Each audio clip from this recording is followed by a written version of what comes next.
the N-word. Yes, you heard me. I said the N-word. Please don't be alarmed. I'm not a racist. But I am here today, however, to discuss a particular type of N-word and the relevance it has played in my life. As I continue, I want to take the opportunity to make myself vulnerable. Yes, I'm about to share something with all of you that is of a personal nature. You guys ready for it? I have a disability. A disability. Can anybody guess what it might be? Anybody? I can't hear you. No, I literally can't hear you because I've been diagnosed with a severe to profound hearing impairment, which basically means without these piece of hardware sitting in my ear, I wouldn't be able to hear a thing. So if you want to make fun of my pocket square, do me the courtesy and wait till my hearing aids are out. Now, understand this. I was born with my disability. I didn't blow my eardrums out, partying it out at a club in Ibiza, standing next to some mega speakerphone. No. My hearing situation has followed me since birth. And as such, I had to come to terms pretty early on in life with the fact that I wasn't like everybody else in my kindergarten class or Little League baseball team.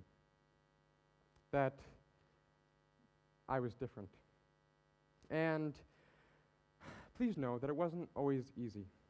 It wasn't always easy explaining to my peers that indeed I wasn't exactly like them, that I relied on technology to hear and communicate with each of them.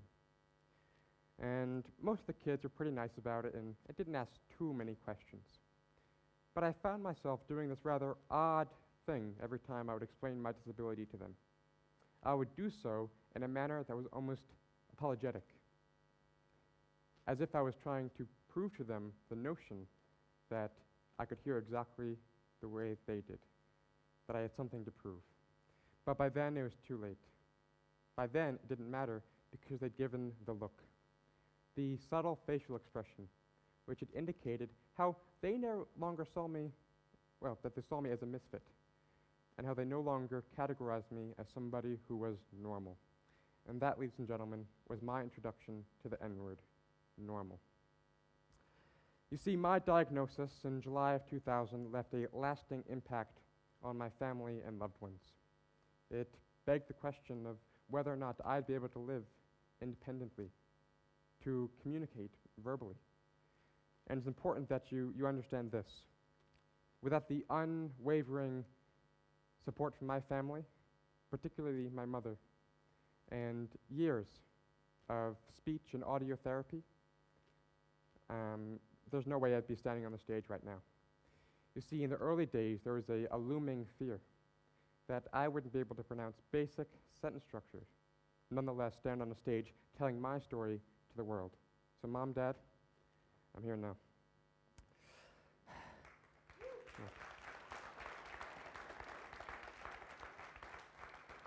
I want to stop now and do something that's quite rare of me to do, and that is to stop talking about myself. Those of you in the audience who know me understand how much I enjoy talking about myself, but right now we're going to switch gears and talk about you wonderful people. So I ask you to humor me and take an opportunity to shut your eyes. Close them, please. Close your eyes, please. Please picture a woman walking down the street with her 3 children. She's a mother, and she's loving and embracing each of her children in all the ways a mother should. Except the mother isn't walking. She's wheelchair-bound. Consider what effect this image has on you. What emotions are being evoked? Is it a sense of empathy, sympathy, or pity? Now picture a beautiful baby boy with Down's syndrome. You admire and adore the child, but can't help but think of the long and challenging road he has ahead of him. Now picture a teenage girl, smart, pretty, seems by all accounts as somebody who is perfect. But then you learn that she has a major eating disorder. In each of these situations, what emotions are being evoked? Consider. Was it empathy, sympathy, or pity? Please go ahead and open up your eyes. At this time, I would like you to think of your disability. Consider the things that challenge you in your own life. Is it a physical handicap or a psychological one? Is it a learning disorder or a allergy? What are the things that challenge you in your life? And please be honest with yourselves. I know that everybody in this room has something, a challenge that they face. And consider what would life be like if the full extent of your disability, your challenge, was imprinted on your forehead for the world to read. How would you go about explaining the full extent of your challenge to each new person you meet? Moving on. One of my passions is the study of the past. I'm a big history buff. Can't get enough of it. And being a history buff, I took a visit to a World War II museum in Berlin, Germany, a couple of years ago.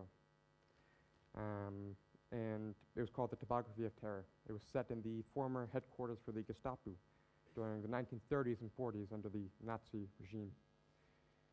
And I'm choosing to share with you my particular visit to this museum because it certainly contextualized my understanding for the word normal. You see, this museum, through a combination of text and visuals, communicated the idea of persecution. The persecution of over 6 million Jews, the persecution of hundreds of thousands of disabled people, and the persecution of nearly 17,000 deaf men, women, and children.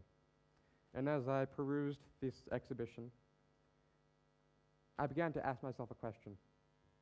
All for what? And by the end of my time at the museum, I was able to answer that question. Ethnic superiority. Yes, the establishment of a new paradigm for the word normal. You see, at times, I lay awake at night, considering the full extent of my hearing loss. I contemplate the journey that my disability has taken me on. I recall the times of progress and the times of turbulence. I recall my first attempt at stand-up comedy in front of my first live audience. And I remember the times where kids would laugh at the big machine sitting in my ear. I remember the parties with loud music where people would laugh at a joke that I couldn't hear. Or my first experience playing rugby just this year, the fierce and ferocious and rather dangerous game of rugby, completely deaf, having to rely on my other senses of touch and sight. And each time I asked myself, Max, what would life be like if you weren't deaf? And each time I have never resented the fact that I am deaf, because it has given me a sense of understanding that there's only one person, me, myself, and I, who can overcome the limitations that my disability presents. And it's also given me the courage, really, the strength to roam this stage today and talk to you about my issues. And as I matured, as I grew up, I began to recognize that, well, everybody has their own type of hearing impairment. And if they're lucky, they have their own type of hearing aid too. But unfortunately, we live in a time where people aren't always willing to accept their own weaknesses and limitations. I believe that those who are honest with themselves and accept their limitations, they have an edge. And this is because they're able to see, feel, and sense things that others simply aren't. And as I near the end of my speech, I ask you to consider the following. If you're going to walk out of this auditorium today with anything of value, please understand the importance of being honest with yourself and your limitations. We are all human, and as such, are the very definition of imperfection. It is that imperfection that I believe is worth celebrating. We are unique. We are all unique as individuals. And these qualities are something you should be proud of. So own it. Have those very difficult conversations with your family and close friends.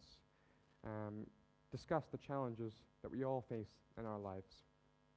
A second notion to extract from my talk is the idea of consciousness when it comes to your lexicon when you're throwing around the word normal. That you develop and adopt a cognizance in your vocabulary, your word choice, your diction when using the word normal. And that you have an idea of the context and connotation that the word carries. To bring this talk full circle, I want to reference the theme of this year's TEDx conference, hand in hand. We are all living in a time of global uncertainty. That's a fact. But I truly, truly believe that we recognize, if we celebrate what makes us all unique as individuals, the ideal of coming together hand in hand will become our reality. That's it for me today. Thank you very much.